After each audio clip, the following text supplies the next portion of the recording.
अगर आपको जिस्म में हर वक्त दर्द रहता है, टांगों में खिंचाव रहता है, कमर में शदीद दर्द रहता है, चक्कर आते हैं, सर में दर्द रहता है, पीरियड भी अक्सर कभी लेट या जल्दी आते हैं, जब भी आते हैं दर्द के साथ आते हैं, लिकोरिया की भी अगर शिकायत है तो ये रेसिपी आपके लिए है। यहाँ पर आप देख सकते हैं कि मैंने एक अदद खोपरे का पीस ले लिया है, तकरीबन 60-70 रुपये का मिल जाता है। इसको हमने बिल्कुल बारीक वाली जगह से कद्दूकश करना है और बिल्कुल पाउडर इसका नहीं बनाना, ये हमें दरदरा सा चाहिए।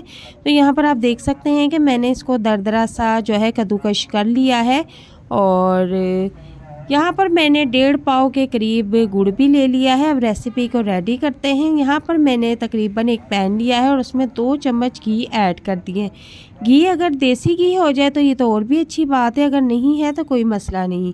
तो यहाँ पर अब हम खोपरे को घी में डाल देंगे और बिल्कुल लो फ्लेम पे इसको हम फ्राई करेंगे। अब इसको इतनी देर तक फ्राई करना है कि इसका जो कलर है बिल्कुल लाइट सा चेंज हो जाए। जैसे ही इसका कलर चेंज होगा इसका टेस्ट भी बहुत ज़बरदस्त हो जाएगा।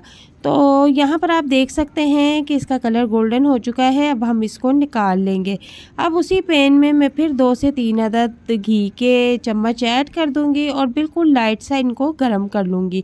अब यहाँ पर मैंने तकरीबन 1 प्याली घर का जो आटा होता है, जो घर में रोटी बनाने के काम आता है, वही आपने ले लेना है और इसको भी अच्छी तरह से घी में फ्राई कर लेना है।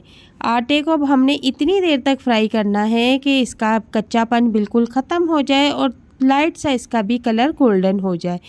और ये इतनी टेस्टी और मज़ेदार रेसिपी है और आपके लिए ये इतनी फ़ायदेमंद है कि एक बार जब आप इसको बनाकर रख लेंगे तो पूरी सर्दियां आप इसको इस्तेमाल करें और यकीन करें इसके इस्तेमाल से आपकी तमाम बीमारियां, परेशानियां ख़त्म हो जाएंगी। तो आप देख सकते हैं कि यहाँ पर इसका कलर चेंज हो गया है, ये अच्छी तरह से फ्राई हो गया है। इसे मैंने निकाल लिया है। यहाँ पर फिर मैंने एक पैन लिया है और उसमें 1 कप पानी डाल दिया है और अब मैं इसमें 1.5 पाव गुड़ है तो मैं इसके अंदर डाल दूंगी। और अगर गुड़ के ज़्यादा छोटे छोटे टुकड़े कर लेंगे तो ये जल्दी से मेल्ट हो जाएगा।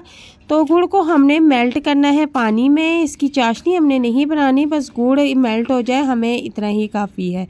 अब यहाँ पर आप देख सकते हैं कि गुड़ अच्छी तरह से मेल्ट हो चुका है। और सबसे ख़ास बात यह है कि जब गुड़ अच्छी तरह से मेल्ट हो जाए तो आपने इसको ज़रूर छान के इस्तेमाल करना है। तो मैंने इसे छान लिया है और अब हम इसके अंदर जो हमने आटा भून के रखा हुआ था और नारियल भून के रखा हुआ था, ये दोनों चीज़ें इसमें डाल देंगे और तेज़ी के साथ अब हमने इसमें चम्मच चलाना है ताकि गुड़ अच्छी तरह से मिक्स हो जाए, गुठलियाँ ना बनने पाए। और चूल्हे का फ्लेम यहाँ पर हमने बिल्कुल नॉर्मल रखना है।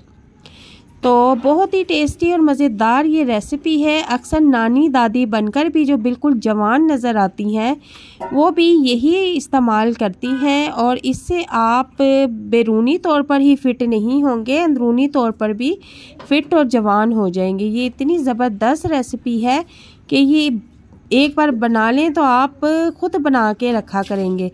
तो यहाँ पर मैंने तकरीबन 3 से 4 चम्मच घी के ऐड कर दिए और अब मैं इस घी में इसको अच्छी तरह से भून लूँगी।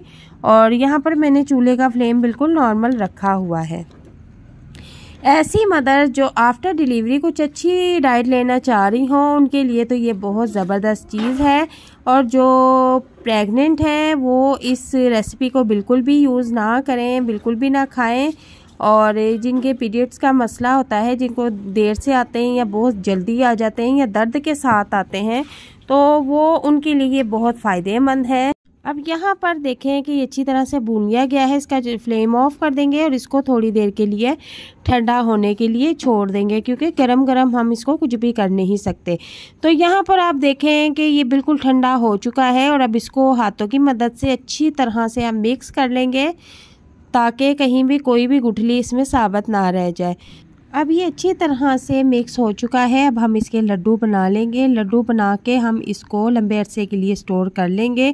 ये बिल्कुल भी ख़राब नहीं होंगे चाहे आप इसको पूरी सर्दियां खाएं, एक ही बार बनाकर रख लें। और ये इतनी फ़ायदेमंद रेसिपी है कि आप एक बार इसको ट्राई करें, 2 से 3 दिन में ही आपको फ़र्क वाज़े महसूस होगा। तमाम किस्म की टेंशन, परेशानियां, बीमारियां ख़त्म हो जाएंगी। ख़ासकर जो लिकोरिया के मरीज़ हैं उनके लिए बहुत फ़ायदेमंद है। लिकोरिया की वजह से हमें अक्सर कई और बीमारियां भी लग जाती हैं, तो सबसे पहले आपने लिकोरिया को ख़त्म करना है। तो यहाँ पर देखें कि मैंने कितने ज़्यादा लड्डू बनाकर रख लिए हैं।